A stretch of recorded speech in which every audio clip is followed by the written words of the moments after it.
Hello everyone, চলে এসেছি তোমাদের কাছে পার্ট 2 মিনি ব্লগ নিয়ে। আজ যেমন সরস্বতী পুজো, তেমনি অন্যদিকে নেতাজি জয়ন্তী, অর্থাৎ বিদ্যে ও স্বাধীনতার এক অপূর্ব মিলন।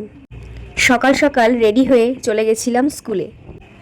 রাস্তায় যেতে যেতে একটা সুন্দর প্রতিমার দর্শন পেলাম। তো স্কুলে গিয়ে দেখি সবাই জোর কদমে কাজে লেগে পড়েছে। এক জায়গায় চলছে পুজোর কাজ আর আরেক জায়গায় চলছে ফল কাটাকাটির কাজ। পুজোর গোছগাছ অলরেডি কমপ্লিট, এবার শুধু ঠাকুরমশাই আসার অপেক্ষা। তোমাদের সাথে গল্প করতে করতে ঠাকুরমশাইও এসে হাজির। একে একে স্টুডেন্টরাও কিন্তু আসতে শুরু করে দিয়েছে। পুজো কিন্তু অলরেডি স্টার্ট হয়ে গেছে, তোমরা দেখতেই পাচ্ছ আরতি হচ্ছে মায়ের। এবার শুরু হলো পুষ্পাঞ্জলি। একে একে সবাই পুষ্পাঞ্জলি দিতে এগিয়ে এলো। সরস্বতী পুজো বলে কথা, আর হাতে খড়ি হবে না তা কি করে হয়? বাচ্চারা অনেকেই হাতে খড়ি দিল। এবার শুরু হলো ফল প্রসাদ বিতরণ।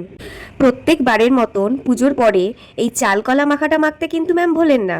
এবার শুরু হলো ফুড প্যাকেট বিতরণ। সত্যি এই দিনগুলোতে সেই মনে পড়ে যায় সেই ছোটবেলায় স্কুলে সরস্বতী পুজোর পরের খাওয়া দাওয়াটা। আর এদিকে দেখো যেন চাঁদের হাট বসেছে, আর তারই মাঝখানে এনার আগমন। ইনি হলেন আমাদের গোপুর মা। আজকের দিনটা সত্যিই খুব সুন্দর কাটলো। পার্ট 3 এর ব্লগ খুব তাড়াতাড়ি আসছে, ততক্ষণের জন্য টাটা।